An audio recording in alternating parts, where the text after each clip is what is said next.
ರಾಜ್ಯ ಕಾಂಗ್ರೆಸ್ ಪಾಳೆಯದಲ್ಲಿ ಒಂದ್ ಕಡೆ ಡಿನ್ನರ್ ಮೀಟಿಂಗ್ ಗಳನ್ನ ಸಿದ್ದರಾಮಯ್ಯನವರ ಆಪ್ತರ ಜೊತೆಗೆ ಮಾಡ್ತಾ ಇದ್ರೆ ಈ ಕಡೆ ಡಿಸಿಎಂ ಡಿಕೆ ಶಿವಕುಮಾರ್ ಸೈಲೆಂಟ್ ಆಗಿದ್ದಾರ. ಅವರು ಕೂಡ ಡಿನ್ನರ್ ಮೀಟಿಂಗ್ ಮಾಡಿದ್ದಾರೆ ಬಿಡಿ ತಮ್ಮ ಆಪ್ತರ ಜೊತೆಗೆ. ಅದನ್ನ ಹೊರತುಪಡಿಸಿ ಒನ್ಸ್ ಅಗೇನ್ ಟೆಂಪಲ್ ರನ್ ಮಾಡ್ತಿದ್ದಾರೆ DCM DK Shivakumar.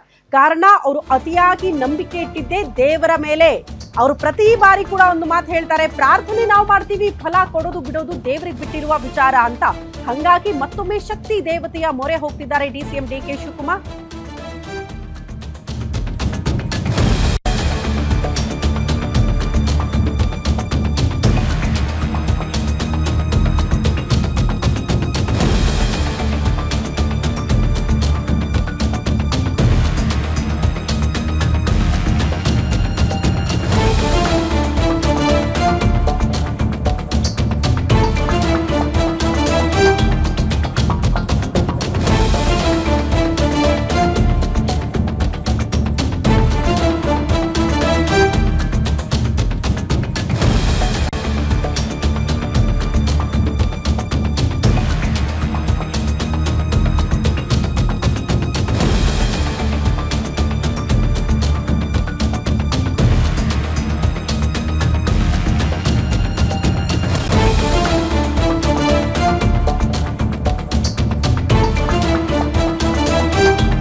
DCM DK Shivakumar once again ದೇವರ ಮೊರೆ ಹೋಗ್ತಿದ್ದಾರೆ ಪಟ್ಟಕ್ಕಾಗಿ. ಸಿಎಂ ಟೀಮ್ ನಿಂದ ಡಿನ್ನರ್ ಮೀಟಿಂಗ್ ಗಳಾಗ್ತಾ ಇದ್ರೆ ಈ ಕಡೆ ಡಿಸಿಎಂ ಡಿಕೆ ಶಿವಕುಮಾರ್ ಅವರು ಹೊಸದೊಂದು ಪ್ಲಾನ್ ಮಾಡ್ತಿದ್ದಾರೆ. ಸಿಎಂ ಗದ್ದುಗೆಗಾಗಿ ಜಗನ್ಮಾತೆಯ ಮೊರೆ ಹೋಗಿದ್ದಾರೆ ಡಿಸಿಎಂ ಡಿಕೆ ಶಿವಕುಮಾರ್. ಇದೇ ತಿಂಗಳಲ್ಲಿ ಸಿಎಂ ಪಟ್ಟಕ್ಕೇರಲೇಬೇಕು ಅಂತ ಡಿಕೆ ಶಿವಕುಮಾರ್ ಅವರು ಪ್ರಾರ್ಥನೆ ಮಾಡ್ಕೊಳ್ತಿದ್ದಾರೆ. ಆ ಕಾರಣಕ್ಕೆ ದೇವರ ಮೊರೆ ಹೋಗ್ತಿದ್ದಾರೆ ಅಂತ. ಯಾಕಂದ್ರೆ ಡಿಕೆ ಶಿವಕುಮಾರ್ ಅವರು ಹಲವಾರು ಬಾರಿ ದೇವರ ಮೊರೆ ಹೋಗಿ ವಿಶೇಷ ಪೂಜೆ ಪುನಸ್ಕಾರಗಳಲ್ಲಿ ಭಾಗಿಯಾಗುವ ಮೂಲಕ ತಮ್ಮ ಪ್ರಾರ್ಥನೆಯನ್ನ ಇಟ್ಟು ಬರ್ತಿದ್ದಾರೆ ದೇವರ ಮುಂದೆ. ಕಳೆದ 6 ವರ್ಷಗಳಿಂದಲೂ ಕೂಡ ಡಿಕೆ ಶಿವಕುಮಾರ್ ಹೆಸರಲ್ಲಿ ದೇಗುಲದಲ್ಲಿ ಪೂಜೆ ಆಗ್ತಾ ಇದೆಯಂತೆ.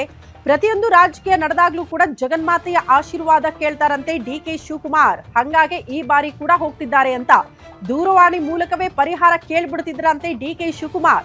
2019ರಲ್ಲೂ ಕೂಡ ಅಕ್ರಮ ಹಣ ಕೇಸ್ಗೆ ಸಂಬಂಧಪಟ್ಟಂತೆ ಜೈಲು ಪಾಲಾದಾಗ್ಲೂ ಕೂಡ ಇದೇ ದೇವರ ಮೊರೆ ಹೋಗಿದ್ರು ಅಂತ. ಡಿಕೆ ಶಿವಕುಮಾರ್ ಜೈಲಲ್ಲಿದ್ದಾಗ ಜಗದೀಶ್ವರಿ ಸನ್ನಿಧಾನಕ್ಕೆ ಬಂದಿದ್ರಂತೆ ಅವರ ಪತ್ನಿ. ಪೂಜೆ ಸಲ್ಲಿಸಿ ಹಿಂಗಾರ ದರ್ಶನ ಪಡ್ಕೊಂಡು ಜಾಮೀನಿಗಾಗಿ ಪ್ರಾರ್ಥನೆ ಮಾಡಿದ್ರು. ಅದು ಕೂಡ ಫಲಿಸಿತ್ತು ಅಂತ. ಸರಿಯಾಗಿ 9 ದಿನಕ್ಕೆ ಜಾಮೀನು ಸಿಕ್ಬಿಟ್ಟಿತ್ತಂತೆ ಆ ಹೊತ್ತಲ್ಲಿ ಡಿಸಿಎಂ ಡಿಕೆ ಶಿವಕುಮಾರ್ ಅವ್ರಿಗೆ. ಅದರಂತೆ ಈ ಬಾರಿ ಕೂಡ ಸಿಎಂ ಪಟ್ಟ ಸಿಗಬೇಕು ಅನ್ನೋ ಕಾರಣಕ್ಕೆ ದೇವರ ಮೊರೆ ಹೋಗ್ತಿದ್ದಾರೆ. ಮೋಸ್ಟ್ಲಿ ಪ್ರಾರ್ಥನೆ ಸಲ್ಲಿಕೆ ಮಾಡಿ ಈಗ ಇಷ್ಟೇ ದಿನದಲ್ಲಿ ಆಗುತ್ತಾ ಅನ್ನೋದ್ರ ಬಗ್ಗೆ ಭವಿಷ್ಯ ಕೇಳ್ಕೊಂಡು ಬರುವ ಸಾಧ್ಯತೆ ಇದೆ ಡಿಸಿಎಂ ಡಿಕೆ ಶಿವಕುಮಾರ್.